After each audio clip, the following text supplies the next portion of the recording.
The air crackles with frost and anticipation. Lights twinkle, casting eerie shadows. Carols echo, masking a silence older than time. Christmas, a season of joy, they say. But beneath the tinsel and twinkling lights lurks a history steeped in darkness. A history whispered in ancient forests, echoed in forgotten rituals.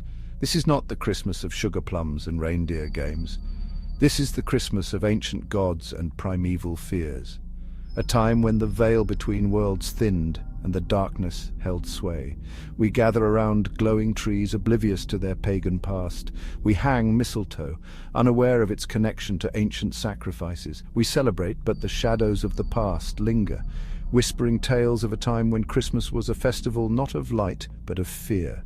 So gather close, children, and listen. Listen to the whispers of the wind, the creaking of the Yule log, the echoes of ancient chants. This is the true story of Christmas, a tale of darkness and light, of fear and hope, of ancient rituals and modern anxieties. A tale that begins, as all good horror stories do, with a simple question.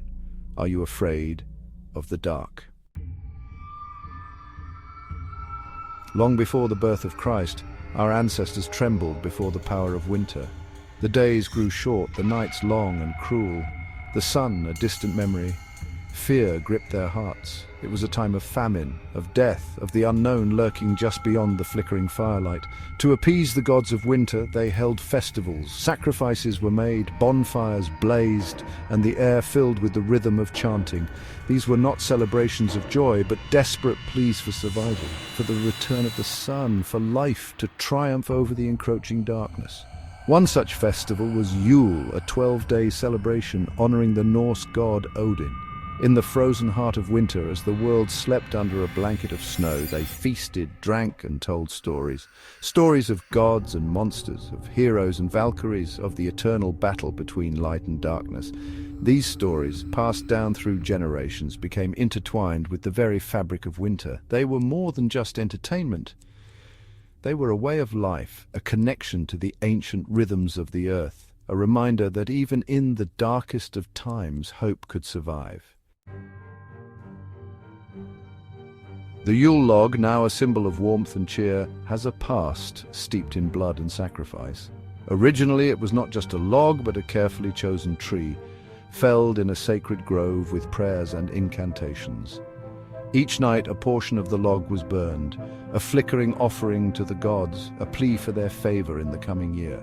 The ashes, imbued with protective magic, were scattered on the fields, ensuring a bountiful harvest. Animal sacrifices were common, their blood staining the snow a gruesome crimson. It was a brutal, primal act, a stark reminder of the fragility of life and the power of the unseen forces that governed their world. But Yule was also a time of feasting and merriment.